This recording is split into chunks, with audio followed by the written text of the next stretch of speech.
Well, we've been married for a long time. I might find another woman. I like what's wrong with having an affair or two. Quit nagging me, shouted Anthony, my husband, defensively when I confronted him about his infidelity. Instead, prepare for Christmas. You've bought the Christmas decoration and the cake, haven't you? I'm going to my mom's house for Christmas. Upon hearing that, Anthony pulled out a folded piece of paper from the cabinet drawer and forced it into my hand. What if you're leaving me? It's a divorce. Look, here's a completed divorce application. When I opened it, it was indeed a divorce application with Anthony's name on it. Why do you have something like this prepared? The woman who you call an affair woman, she's the only one I truly love. Oh, so that's how it's going to be. Caught having an affair with a woman 20 years younger, and now he's doubling down in a fit of rage. I signed the divorce application with larger letters than usual. The unstoppable tears are not from sadness. I'm just incredibly pathetic for being with such a man.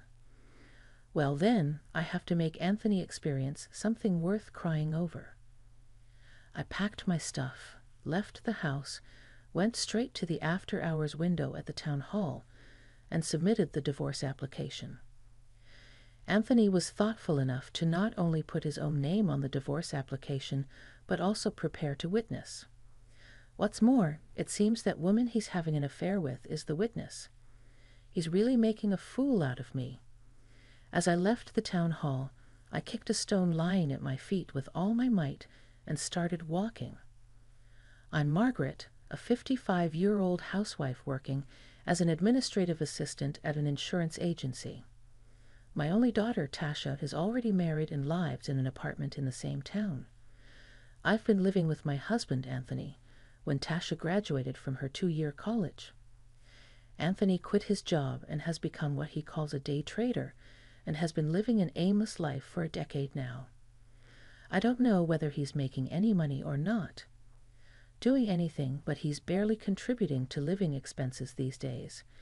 It was I who supported Anthony while working and feeling bitter about him, and the result is this affair and divorce application. Until Tasha graduated from the 2-year college, Anthony was a normal husband working at a financial institution.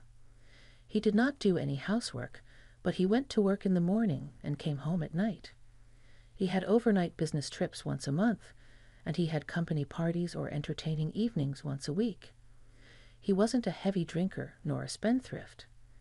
He was just an ordinary husband you might find anywhere.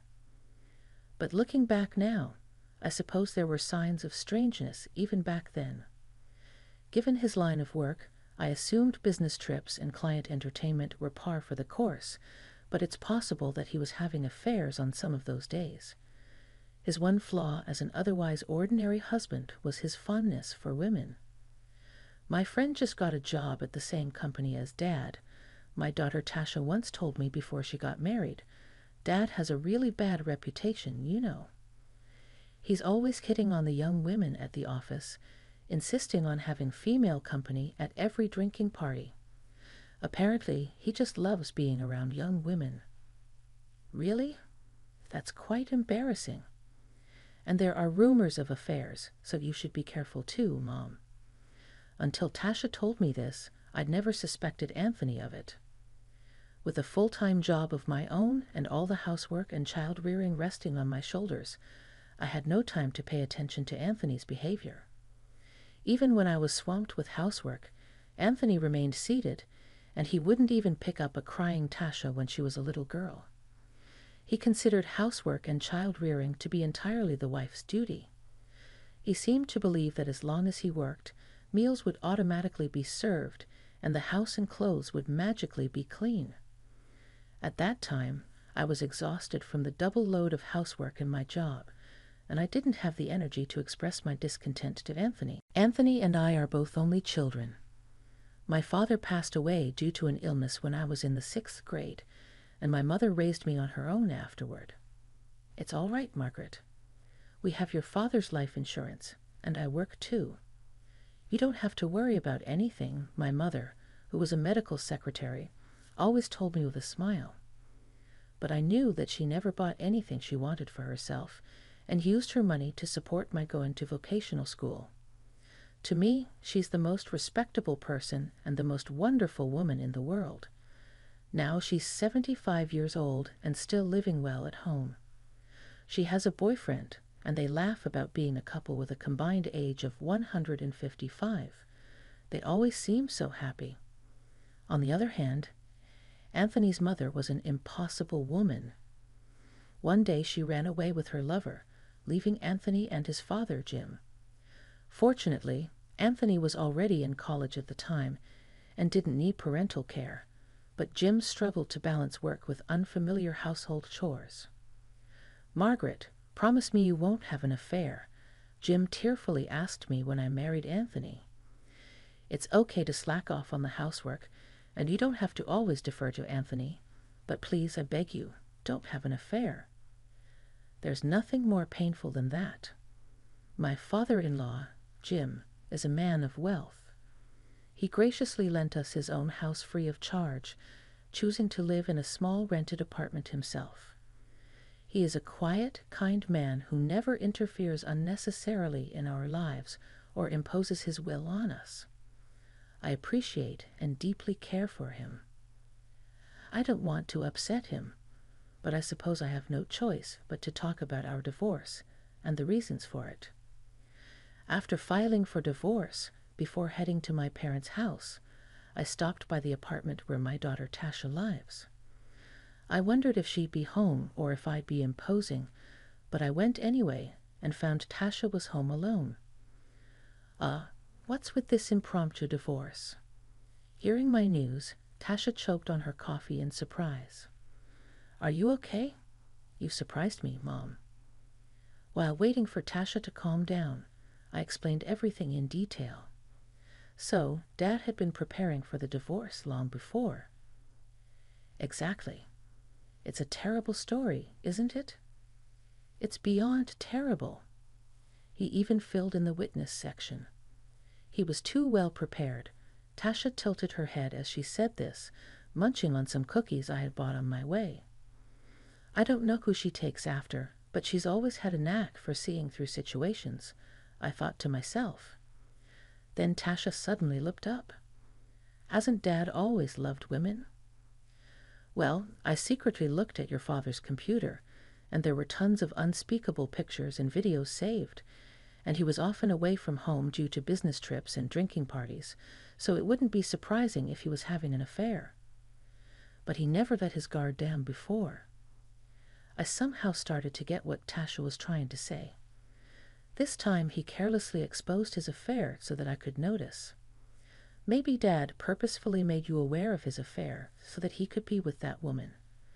But if you were to calmly consider divorce, there would be discussions about alimony and division of property. So, he might have instigated me to impulsively file for divorce. That would explain why he had the divorce papers signed by a witness ready. And indeed, I had acted exactly that way. It's unforgivable, indeed, as Tasha says. Even though Anthony is now an uncertain day trader, he had been working at a top-tier financial institution for many years. He must have some savings, and it's not like he would have brought all his severance pay home. If I had calmly initiated divorce mediation or a lawsuit, I could have contested Anthony's assets. I thought, "Mom, we can't stay silent. We have to give Dad a taste of his own medicine." "This is too much," Tasha said, grabbing my hand, a strong look in her eyes as I felt tears welling up. I nodded, gripping her hand back. When tears that I can't hold back appear, regrettable. I got frustrated, nothing but frustrated. Allah left Tasha, who couldn't accompany me due to incoming gas, and headed alone to my childhood home. I rang the doorbell, making that decision in my mind. My mother's cheerful voice followed, and the front door opened. Her youthful face, unbelievably youthful for a 75-year-old, greeted me with a big smile. "Oh, Margaret, welcome. It must be cold outside." I stopped by Tasha's house and warmed up, so I'm okay. "Can I come in?" Of course, please do. You've been enjoying your time with Jim, haven't you? Sorry for the intrusion. Apologizing to my mother, I entered the house and headed to the living room. It was a small, warm house I've known since childhood, and now it's where my mother nurtures love with her special person in their twilight years. "Hello, Jim," I called out. He looked up from reading some brochure at the table, smiling broadly. "Oh, Margaret, I thought you'd be preparing for Christmas around this time." "But have you finished already?" Yes. My mother's lover is my father-in-law, Anthony's father. It seems they both had feelings for each other for a long time, but due to their positions as parents-in-law, they suppressed those feelings. However, now in the last stage of their lives, they told me they finally decided to be honest about their feelings for each other. Anthony still doesn't know about this. As I looked at my father-in-law's calm face, which doesn't resemble Anthony's much, I begin to weep uncontrollably. "What's the matter, Margaret?" Jim says, his face changing with concern. My mother, who had been carrying a tray with a teacup on it, must have been startled when she saw me crying. She hastily set the tray on the table and helped me to sit down. "Jim, Mom, I filed for divorce at the city hall before coming here." Tears streaming down my face, I told them everything that had happened. The person most shocked by the news was probably Jim. Anthony having an affair, of all things.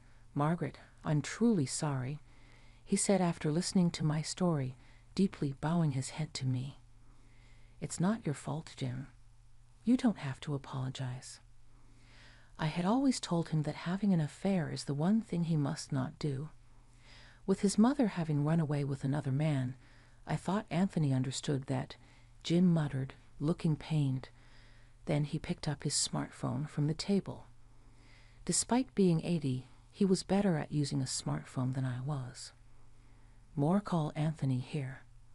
We need to talk," leaving me without a penny after having an affair. "I won't allow him to just get a divorce like that." Jim stood up and quietly left the living room. My smartphone rang a few minutes after he left. It was Anthony. I declined his call, but he called back almost instantly. After his relentless attempts, I finally answered the phone on the 12th ring. "What the hell, Margaret?" Anthony was clearly upset. "Dad called me super angry and told me to come to your parents' house right away." "That's because of the divorce papers I filed at City Hall." "But why at your parents? Why did you call Dad there?" Anthony, who didn't know about Jim and my mother, was understandably confused. "Anyway, you better come quickly. You know how much Dad despises infidelity, right? You told him I cheated. It's the reason for our divorce." I had to tell him. Anthony is probably wary of upsetting his wealthy father-in-law, Jim, who's been generously letting us live in his house for free. Even though Jim is incredibly spree for his age, Anthony is conscious of Jim's fortune. "Is Tasha at your parents' house too? And your mother-in-law?" "They're both here, along with Jim, of course." Upon hearing that, Anthony told me he'd be on his way over and hung up. He must be feeling uneasy knowing that Jim is aware of his infidelity. Jim was deeply hurt by his own wife's infidelity, which led her to abandon him. For that reason, he wouldn't forgive Anthony's affair. While waiting for Anthony in the living room, I noticed Jim was looking at something, a brochure for a nursing home. "Jim and Mom, are you considering a nursing home?" After skimming the brochure, I asked my mother, who was sitting at the table. "Well, yes. Jim and I can currently take care of ourselves, but we don't know how long we'll be able to do so. We're both getting old, after all." Mom, who affectionately calls Jim by his name, doesn't look anything like a typical grandmother. "So we are currently researching various nursing homes that could accommodate both of us. It's so lovely that you two are so close. Seeing you so happy makes me happy too. But now we have a big worry, Margaret. You're suddenly getting a divorce." As Mom looked troubled and we continued to chat, Jim came back holding a piece of paper in his right hand. I was about to ask what it was when the doorbell rang. That must be Anthony. Don't worry, I'll get it. With resolve, I stood up and went to answer the door. What is this? The moment he saw my face, Anthony's expression turned grim. Can't believe you told Jim about my affair. And why here at your parents' house? You'll understand once you get inside. Come on in. Okay. I would have done that even if you hadn't told me to, as Anthony took off his shoes and rushed into the living room. He stopped in his tracks the moment he saw Jim and Mom sitting side by side. Their image together, reminiscent of a long-married couple, must have given him a clue about the situation. Dad, mother-in-law, wait, are you two? Sitting down there. You're dating her? No way. I said, sit down there. Jim's voice echoed in the living room like thunder. At his intensity, I found myself straightening up without thinking. When usually calm, Jim gets angry. He's this terrifying. Anthony, the one being yelled at, had lost the confidence he had when he thrust the divorce papers at me and sat down in front of Jim with a frightened look on his face. I heard from Margaret when she confronted you about your affair. You lashed back and handed her divorce papers. Well, about that, on top of that, the divorce papers were filled out and one of the witnesses was the woman you were cheating with. Is that true? Well, that was. It was just the way things went, or a difference in perception. I'm asking if it's true. Stop beating around the bush and answer me. Again Jim's voice thundered. Flustered, Anthony mumbled a small, it's true. I'm sorry. Anthony, after you claimed to be hurt by your mom's affair, how could you do the same thing to Margaret? Moreover, having divorce papers ready and forcing her to file them. I just handed her the papers. I never thought she would actually file. You think that excuse is going to work? Do you have any idea how much your actions hurt Margaret? Jim said this as he spread out a piece of paper he had brought with him on the table. It was a blank marriage certificate. I wondered whether Anthony had brought it with him or if it had been with Jim from before. Anthony, as you might have guessed, I've been dating Margaret's mom. You've severely insulted and deeply hurt my special lady's daughter. I had no idea, I never dreamed that you and my mother-in-law would be dating. That doesn't change the fact that you cheated. Jim cut off Anthony's excuses and started speaking like a judge handing down a verdict. I'm not helping you anymore. The house I'm lending you for free, I'm going to sell it right away. Find an apartment and move out immediately. No way, I don't have the money to rent an apartment. Aren't you making money day trading? Besides, whether you have the money or not, I'm selling that house right after Christmas, so you can't stay there anymore. But Anthony looked down for a moment, but then he noticed the marriage certificate on the table and looked up. His expression was different than before, filled with anxiety. What's that marriage license for? Surely you're not thinking of getting married. That surely is exactly what we're thinking. We're getting married. But if you do that, the inheritance I'd get from you will be halved, Anthony blurted out reflexively. Then in the next moment, gasped and covered his mouth. He must have realized he misspoke. But once a word is spoken, it can't be taken back. What did you just say? I decided to seize the opportunity to corner him. Your dad has always been so supportive of us, and he's been generously lending us this house for so long. Yet when he tells you he's getting remarried, you're worried about your inheritance decreasing. That's just too much. Exactly. I can't forgive what you've done to Margaret either. Until then my mother had been silent, but she joined the conversation anyway. Start looking for an apartment and move out. That house belongs to your dad. And if he says he wants to sell it, we can't argue with that. But I can't afford to rent 2 places, one for me and the other one for Anthony, muttered under his breath. Then clamped his mouth shut again. but I had clearly heard what he said. Rent for him and the other person. Anthony, are you paying rent for your mistress too? My father-in-law unleashed what felt like the loudest roar of the day. I'm sorry. You've been neglecting your contributions to the household expenses, and you've been doing this. That's too much, even for you. It's an insult to both Margaret and Tasha. It wasn't just my father-in-law, but my mother also turned red with anger. I felt so angry I thought I was going to be sick. I've had enough, Anthony. As soon as the real estate market opens after Christmas, rent an apartment and leave that house. But I won't leave you the inheritance. I'll spend my fortune freely. In the end, we'll move into a luxurious assisted living facility, and there will be hardly anything left for you. As he delivered his words like a blow, my father-in-law stood up and pointed towards the door. The discussion is over. Get out. But wait, I don't have that much money. Quiet. I told you to get out. Whether he gave up due to that intensity or not, Anthony stood up powerlessly, leaving the house. It seemed he was relying on Jim's fortune, living freely and showering women with gifts. I felt no pity watching his staggering figure leaving. So Christmas arrived, and just as Jim had declared, the house was put up for sale, and a buyer was found in no time. The place Anthony moved to after losing his residence was a run-down, cheap apartment.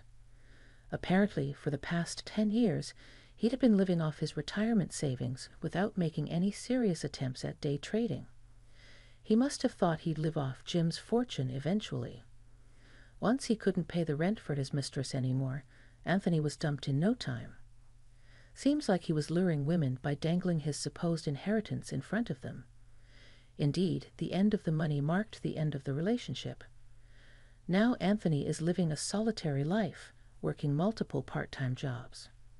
Jim sold the house and paid me all the money as compensation. I used that money to buy a small but comfortable condo where I now live comfortably. I have a pretty fulfilling life, inviting friends over for meals on my days off or visiting my parents' house. In Tasha's place, on the other hand, my parents officially submitted their marriage certificate and became a real couple. The meaning of the term dad has changed for me.